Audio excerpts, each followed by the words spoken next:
In today's video, we're going to show you how to locate a leak in your car's AC system. If everything is functioning as it should, but you have low refrigerant levels, obviously you're going to get warm air coming out of the vents. So we're going to show you a simple method of checking for that leak. This could save you hundreds, if not thousands of dollars. So with that, let's jump right into it. All right, so the most critical item that we're going to need to check for a leak is a set of gauges. These are actually regular gauges that are for a residential system, but you can buy this whole kit as a combo. I just bought these hoses separately, and so you can use your gauge set if it has 134A or whatever refrigerant you're trying to charge in on the scale. But if you don't, you can buy this all as a set for very cheap. So the most important thing is just to make sure you have automotive fittings on your hoses. So this is our low side, and this is our high side. So first of all, what we're gonna do is locate where our ports are. So this is gonna be our high side. It didn't have a cap, but it's a larger diameter. And then over here is our low side, and it had a blue cap on it. Now, it's very common that these Schrader cores could just be leaking, and it's important that you get caps. So I'll make sure and leave links for these little caps.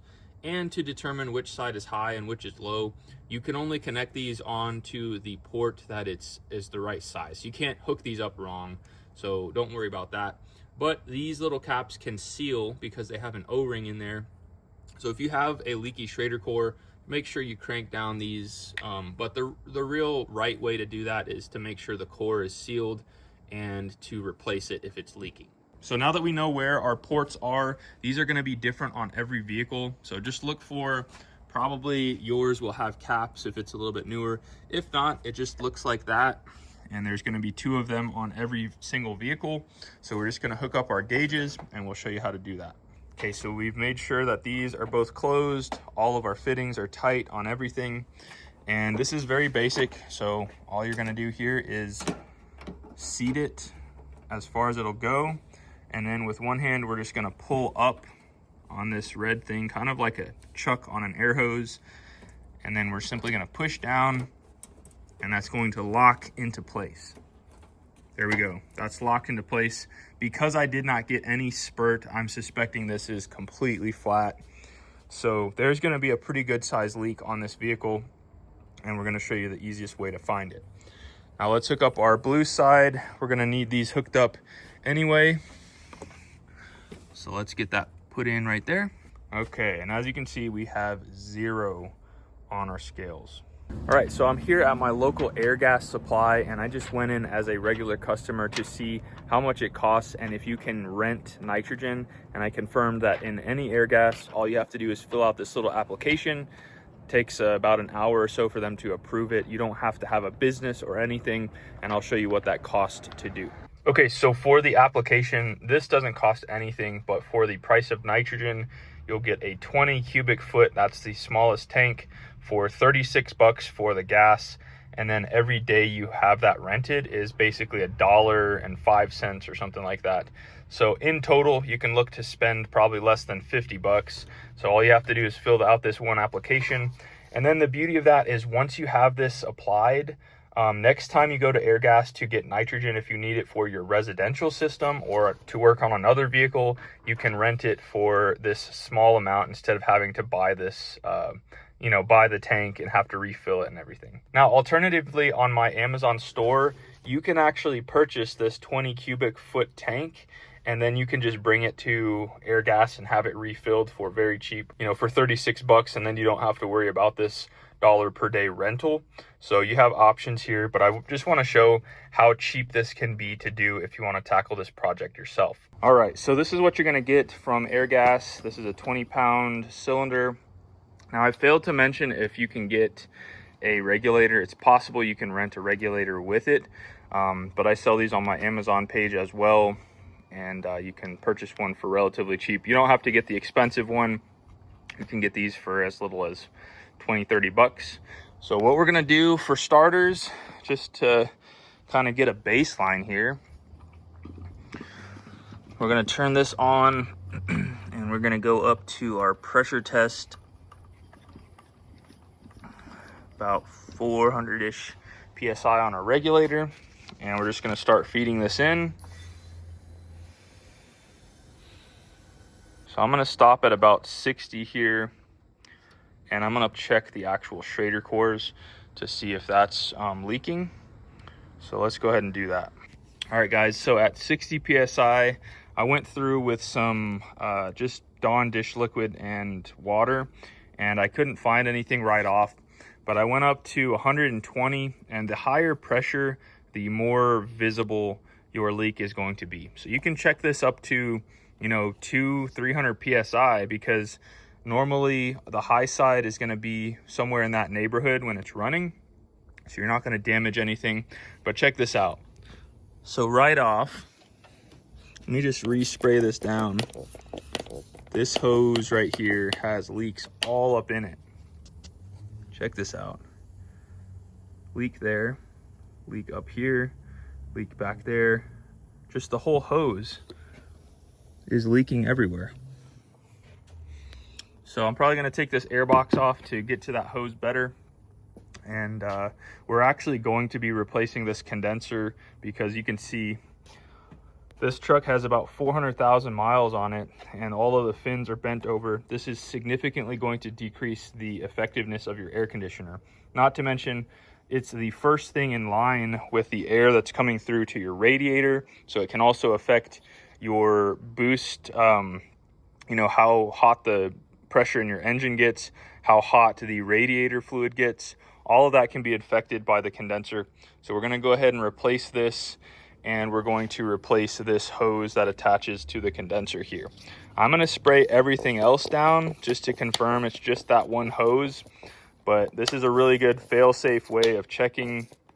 Just spray everything down with this, and more than likely you're gonna find your leak. Now, if it's not as easy as that, sometimes you have little micro leaks. You can purchase this right here, and this is an ultraviolet dye that you simply put into the low side. On the low side port, you just pop this on and give it a shot of UV. This actually has 5 shots included in this.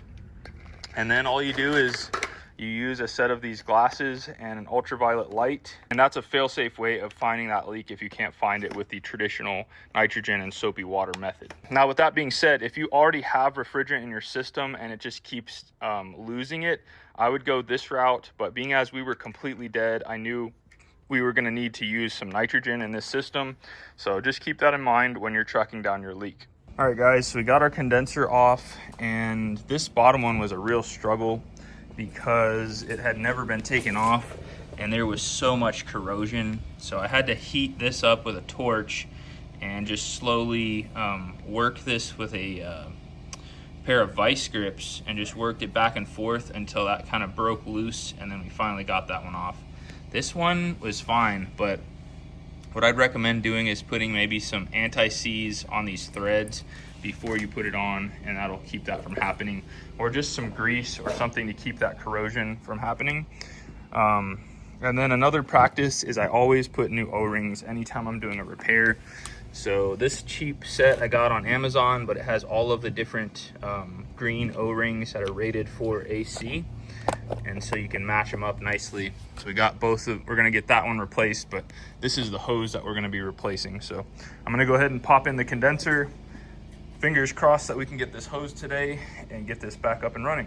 All right, guys, so we just got our line replaced.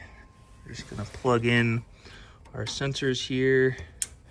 And this required 2 hoses because they both attach at the compressor down there. So this one had this weird thing here. And what we ended up having to do for this, if you're working on a Dodge, is we used like a fuel release tool, and we pushed it up in there just like that, and this whole thing slides off. And then it has 3 O-rings in here that came with the new kit. So we got that put back together. We got our new hose here. That's the one that was leaking. I wanted to replace this one, but it goes like up under this fender and over there, and but it wasn't leaking, so I think we should be fine there. So new condenser is in, lines are all attached. So at this point, before we put everything together, what we're gonna do is hook back up our manifold and redo our nitrogen test and see if there's any other leaks. Hopefully this will get it resolved and it will stay under pressure at, say, 200, 250 PSI. All right, guys, so we're right at 200 PSI and so far so good. I don't hear anything. I don't see anything. We're gonna start spraying everything down just to see if there's any little micro leaks. But as long as we come back and we're right here, right at 200 in say 20-30 minutes, we should be golden. So we can then pull our vacuum and charge the system. All right, guys and gals, we are in the exact same spot on our gauges. Everything checks out good. I started putting all this stuff back together. And so next what we're gonna do is bleed out the nitrogen and get our vacuum pump set up. Now the one that I'm using here is the same as I use for residential stuff. It's got several different attachment points, but 1/4 inch is pretty standard. You can get these at Harbor Freight. You can get them, I believe, at AutoZone. You can also get these on my Amazon store. A super cheap one is fine for your AC system. It doesn't require a ton of CFMs to pull. This is a 3 CFM that I use on residential systems, and this is gonna do the job great. So I have a little adapter for my Milwaukee battery. So we're simply gonna attach our yellow hose from our manifold to this guy, and then we're gonna wait for this to drop to 30 inches of mercury in vacuum. We're not gonna get as sophisticated with our micron gauge and everything. We're gonna pull it down to 30, let it sit for 30 minutes, make sure it doesn't rise at all. And then we can run it for a little bit longer, and then we'll allow the charge to go in. All right, so we're turning this on, yellow hose going to the middle port of our manifolds here. As soon as we get that vacuum pulled on this yellow hose, we'll open both of these up. You can hear the pitch change now that it's pulling any moisture and stuff out of the system, and we can see that dropping rapidly there.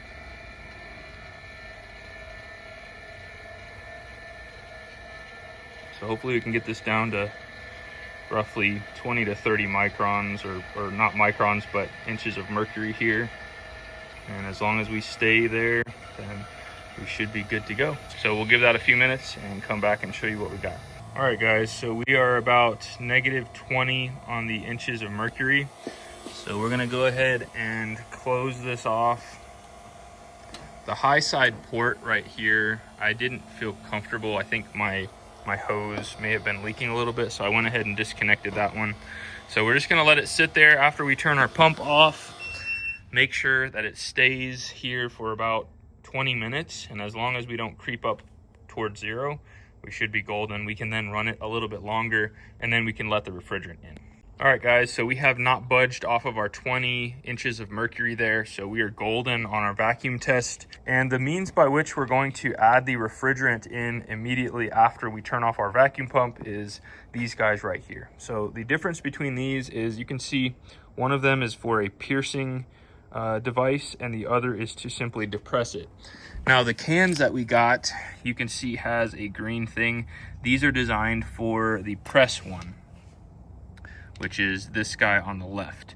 So if you purchased cans that don't have anything here, they're just solid metal, then you're gonna use the piercing one, and that's gonna pierce into it and allow this refrigerant to come out. The one we're gonna be using is this guy, and these also come with adapters in case your hoses are 5/16. So I don't need this. Mine is a 1/4 inch hose. So we'll simply attach this to the yellow port, put our can on here, and then introduce our refrigerant. Of course, we're going to first bleed this line. This line will still be under a vacuum since it's currently sealed, but this one will have to bleed the refrigerant out. So we'll show you that process after we pump this down for another 5 minutes. All right, so our vacuum has run for another 5 minutes. We're gonna go ahead and turn it off. And then we've got our yellow hose here from our manifold, and we have our fitting. This is all the way closed, so counterclockwise. We're simply gonna thread this onto our 134A refrigerant. They also sell these canisters. These are about 15 bucks at AutoZone. They sell them with stop leak. If you have a small leak, you can do that same process here. So both of these are snug. So what we're gonna do now is open it with this guy right here. And what that's gonna do is send this refrigerant into this hose. Okay, so now we're gonna bleed this off. We're gonna keep this upright, and we're just gonna crack this yellow hose. Okay, that's all you need to bleed that hose. That means everything up to here is pressurized and from here is a vacuum. So we're gonna immediately send in the refrigerant, and that's gonna go from a vacuum to a positive pressure. And we're just gonna go until we can't put any more in this system. Then we'll have to turn the truck on and the compressor will then suck the refrigerant in. So in shaking this, you're gonna allow all that refrigerant to get in the system. And we're just gonna wait for this needle basically to stop. Another good rule of thumb is when you're putting this in, just let it stabilize for maybe 10 minutes before you start the truck, because any liquid refrigerant, you want it to be in the proper place in the system. If you go to start it and it like right off, you might have a little bit of struggle with the compressor. So I'm gonna let this sit for about 10 minutes. Now that our needle has stopped moving, it's not taking any more refrigerant, and the rest we're gonna do once the truck is started. Now, pretty much every vehicle is going to have this somewhere in the engine compartment that shows exactly how much refrigerant, so you're not guessing as to how much to put in. So this is the 5.9 diesel motor, so 1 pound 14 ounces, which translates to 26 ounces. You can just punch that in on ChatGPT and it'll tell you. And each of these is 12. So we're gonna need just over 2 cans to fill this system. That'll be 24. So I got 3, and we'll put a little bit from that one. Would probably be fine with just 2 cans, but we can add a little bit more just to make sure everything is exactly where it needs to be. So now that this has sat for a bit, we're gonna start the truck and we're gonna do the rest of this with the compressor on. All right, so we're gonna turn the truck on. We're gonna do the fan full blast, cooling all the way. Make sure that this is recirculate and AC is on.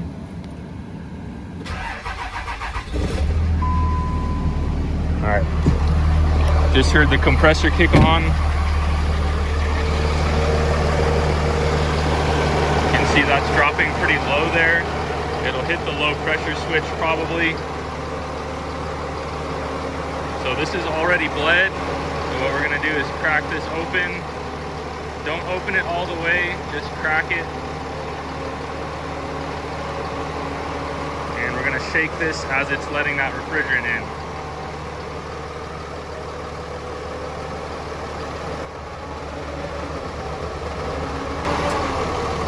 All right, compressor just kicked off. We're gonna wait for that to kick back on.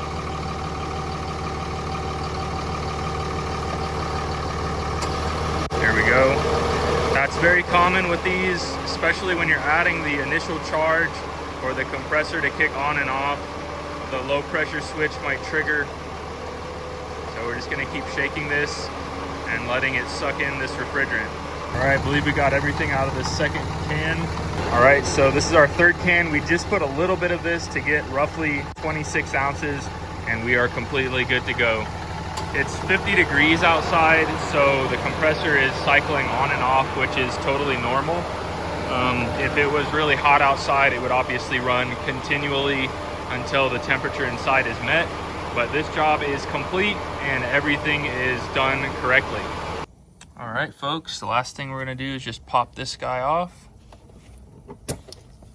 And since this is brand new, it's got a new service valve in there, or Schrader valve. So we got new caps for both of these and everything is good to go. Well guys, this job is complete. We got that hose for about $100 at AutoZone. If you purchased it on Amazon, you could get it for even cheaper. And we preemptively went ahead and replaced the condenser. So this job was very cheap in comparison to bringing this to a shop. Lord knows what they would have charged for that simple hose. So it was a pretty basic fix, and I hope you learned a thing or two from this video. Now, if you want to see how easy it is to top off a system that just isn't cooling but still has pressure in it, and also how to check if it does still have pressure in it, check out this video right here, and when that becomes available, I'm sure you'll enjoy it as well. Until next time, you guys be safe. Later.